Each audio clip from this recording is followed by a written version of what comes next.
Hi, everyone. I'm Teresa Lisum coming to you today with my amazing guest co-host, Danielle Lee Darling, and we're Evolving Women.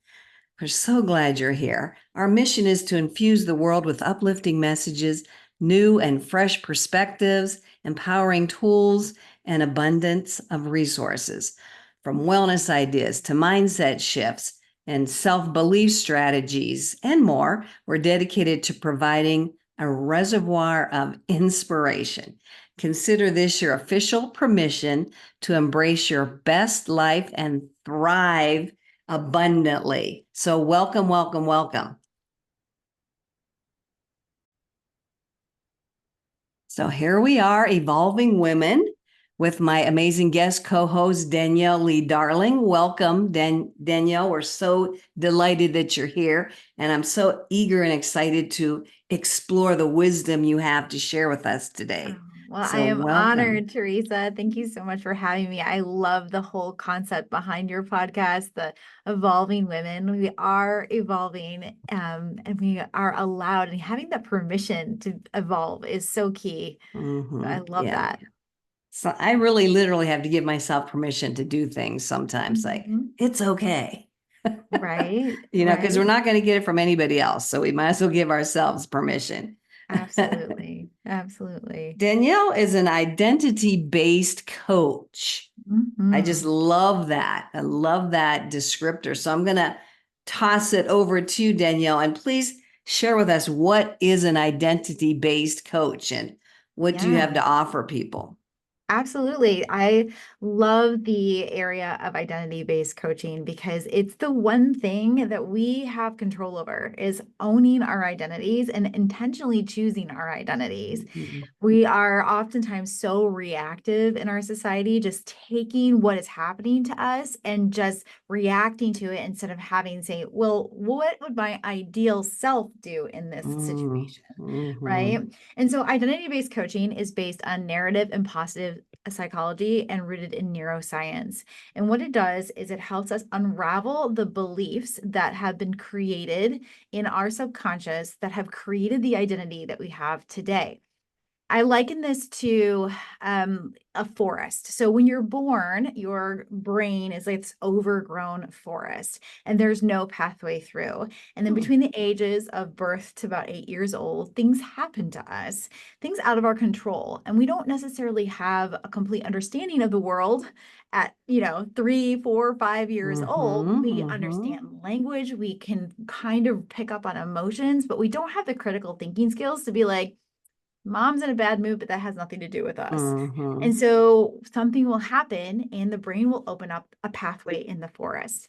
And this pathway is set to bring us to quote unquote safety. But what it actually ends up doing is it creates these maladaptive patterns in our behavior that lead to people pleasing or perfectionism or being highly critical of ourselves and really keeping us stuck in life. And so when we get to a teenager years, that path is no longer just a path through the forest. It's one of those little nice little lighted trails. And then you get to being in midlife, and we're talking about a 4-lane highway with mass lighting, and there's off ramps.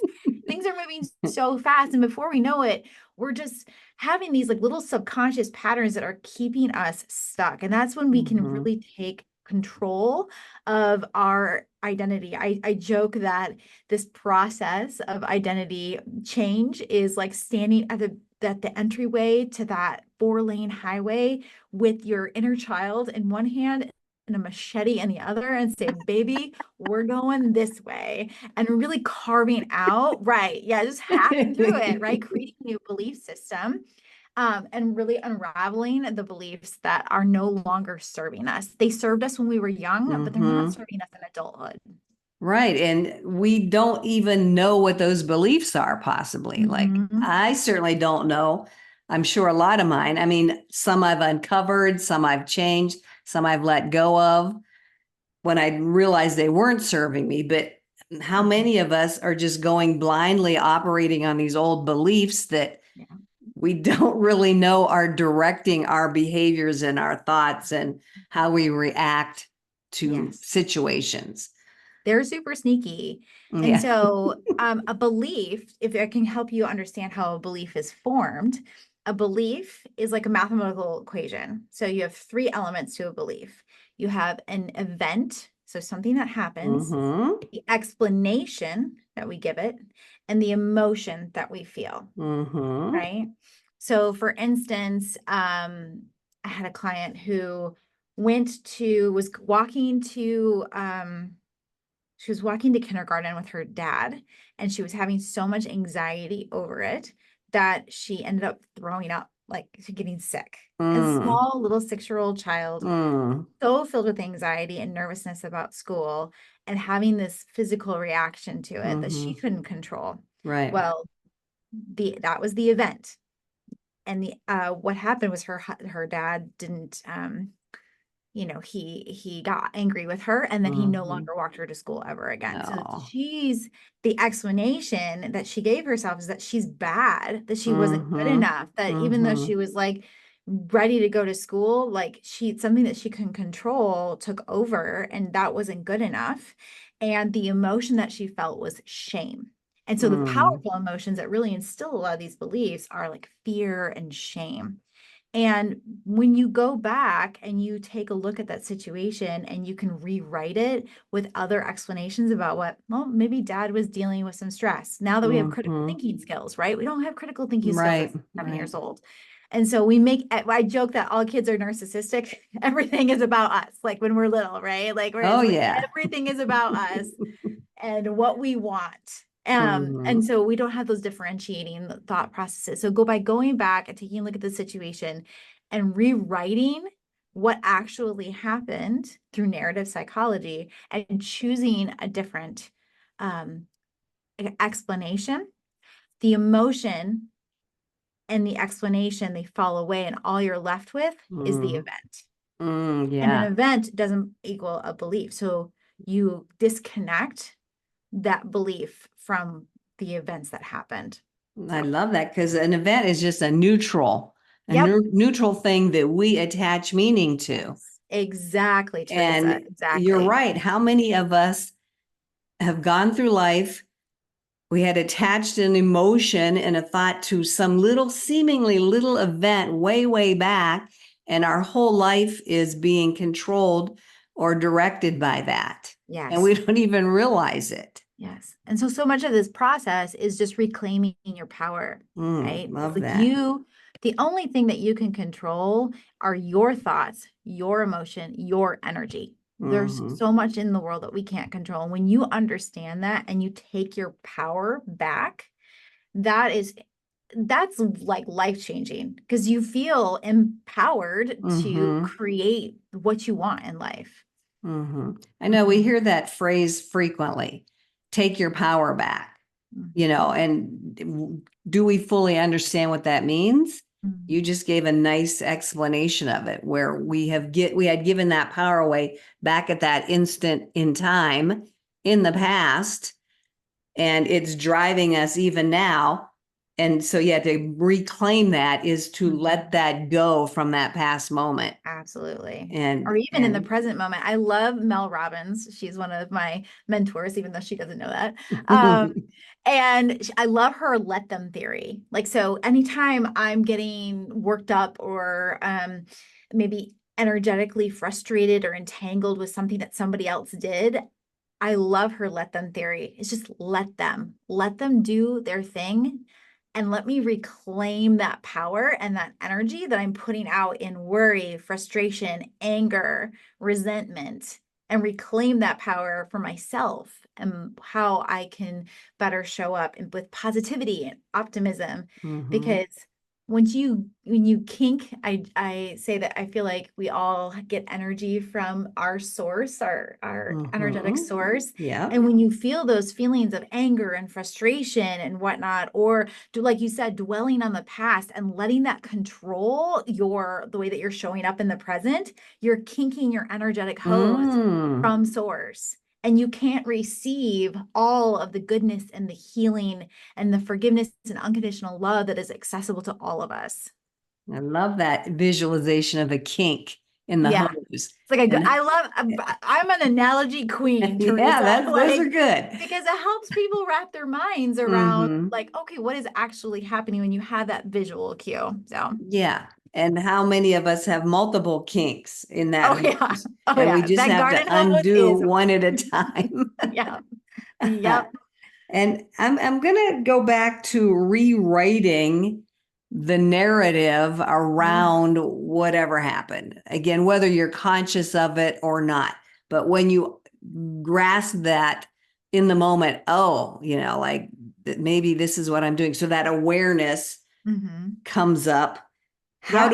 Can you suggest how we can rewrite it in a Yeah. simplistic form? We don't have, I I have a really great four-step framework that helps us under catch the negative thought or the belief that's creeping up and reclaiming our power. So, Mm, I love analogies and acronyms. So it's called STOP, STOP.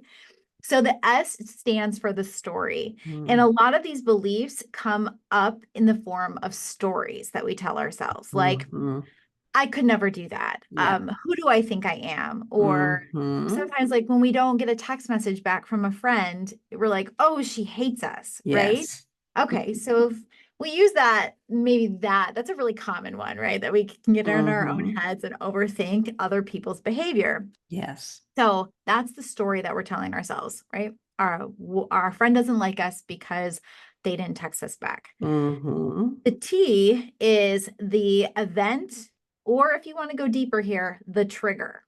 So the event is just acknowledging what happened. Okay, she didn't text me back. That was the event. But if we want to go deeper, we can unlayer that event to find what the deeper trigger is. And then we can go to work to address that. And you do this by asking, well, what's the worst thing about that? Or what does that mean about me as a person? Um, as we to get down to the bottom belief. So if the person doesn't text us back, we can like think about like, well, that means they don't like us. And what's the worst part about that? Well, it means I don't belong, right? And what's the worst thing about that? It means that I'm unlovable, right? And Hmm. so you realize that the real trigger wasn't that she didn't text you back. It was the fact that you have a deep-seated belief that, you're unlovable. Hmm. And Mm, that's what we yeah. need to go to work to heal. So that's Wow. kind of a sidestep in the stop process. But acknowledging what the event is so that you can bring awareness around the things that are happening in your life and notice how it's triggering you. And then you can go to work to uncover that trigger. The O is other explanations, observations, or opportunities. So, what are some other explanations that we can apply to the situation that have nothing to do with us as a person? The fact that she doesn't like us, right? Well, have you ever not texted somebody back? I mean, I've got a Yep. couple there that I'm like, oh, it's been a couple weeks, Yeah. Yeah. life gets busy, right? Hmm. And was there anything in the past couple of weeks that you could have said or done that could have offended her? And most likely it's not, right? Hmm. So coming up with like three or four other explanations that have nothing to do with who you are as a person, the fact that she might not like you is Hmm. so incredibly helpful in alleviating that anxiety that comes up from the trigger, from the event. And then the P is our powerful truth. So if we can provide another explanation to what happened, then is it really true that she doesn't like us? Well, no. Mm. And if we can choose that story, then means that we can choose any story that we want to have. So what's the powerful truth that you want to believe? What's the powerful Mm. story that you want to apply here? And you can say Love something that. like, I'm a really great friend, and there's no reason why she would be upset with me. So this is just a story that I need to work on and a trigger that I need to heal. And having gratitude for the situation and then bringing yourself back to the fact that like that powerful, because when you think about, you go from, oh, she hates me, Hmm. like, you feel shame, fear, doubt, right? Hmm. And then you bring yourself to, I'm a really great friend and I show up and I have all these really great qualities and really just boosting yourself up. It's from Mm-hmm. that energetic place that you want to Mm, take action to follow up with her, give her a call, say, oh gosh, I haven't heard from you. Are you okay? Like, that's not mm-hmm. like you to not message me back. So I just wanted to just check Mm-hmm. in. It's so important that we shift our energy because when we are taking action from a place of fear, doubt, that never ends well. Instead of calling your friends and be like, "What? Why didn't you message me back? Blah, Yeah, blah, blah, blah. yeah. What did I do?" Da, da, da, da. That incites a fight. And you don't want to do Mm-hmm. that. You Mm, want to right. come to them with your best, most powerful Mm-hmm. energy, right? So I just love using that framework to just move through that thought. And it always starts with asking yourself, is that really true? Yeah, yeah. That's a Whenever you powerful have a negative question. thought where you feel like that your shoulders hunching, or you feel that pit in your stomach, or you're like feeling all that twistiness inside, that's a signal that that's probably not true, because you wouldn't feel that if it wasn't in alignment with your truth. Mm, When you're mm, in alignment with your truth, your powerful truth, your shoulders are back, your posture is up, you feel much brighter and much more energized and mm-hmm. positive. Yeah, I love that question. Is it really true? Yeah, Mm-hmm. that's so useful, so helpful for any situation. Yeah. And I, want to come back to that. But when you were talking about going from that, oh, she doesn't like me, she didn't text me back, like that diminished energetic state, Mm-hmm. and then being able to work yourself up through a series of questions Yeah. and understanding where that other person might be coming from and basically giving them the benefit of the doubt. And they Right. just got busy. Like I could just see like you're going from to like, to me, that was reclaiming your power. You're walking yourself Mhm. through this process in your mind to Yeah. get to a place of power.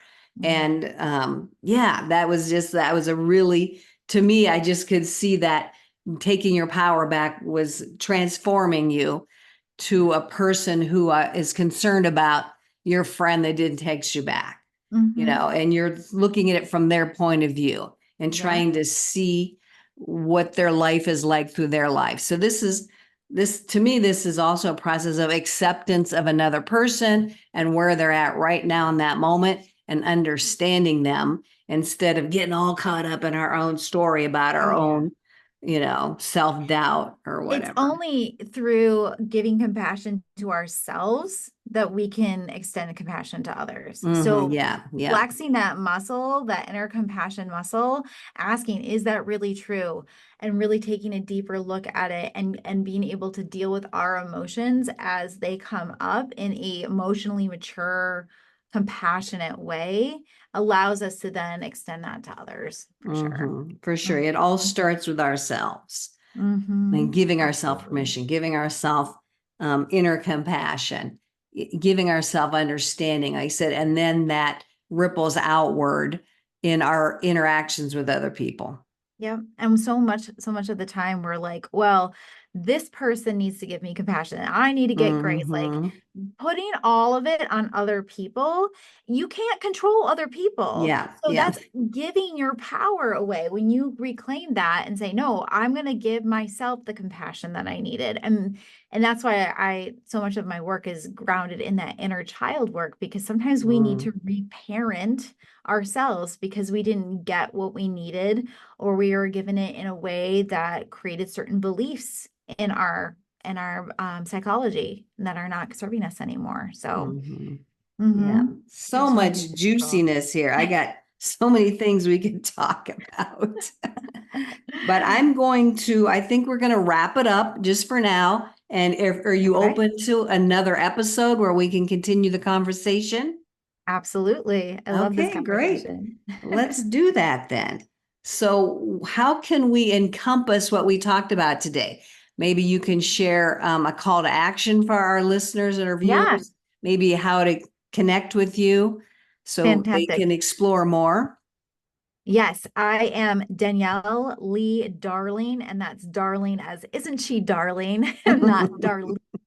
on all social media channels, as well as my website is www.danielleleedarling.com. And right on the main page of my website is a free workbook on that 4-step process that we just went over. So if you are the Nice. type of person who likes to have a visual and wants like worksheets on how to actually work through that process, this is a great workbook and a great place to start on like really silencing that inner critic. Love that. Silencing the inner critic, which I know we all have. Oh, yeah.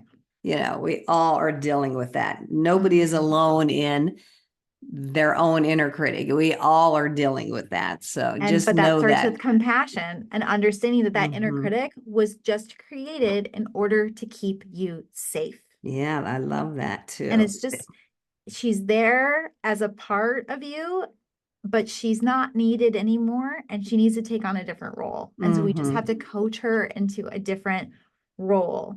And then you can do that through the stop process.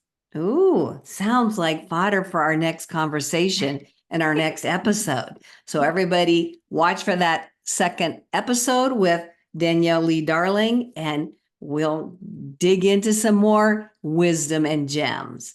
Thanks, everybody. Thanks, Teresa. Have a great one. Bye-bye.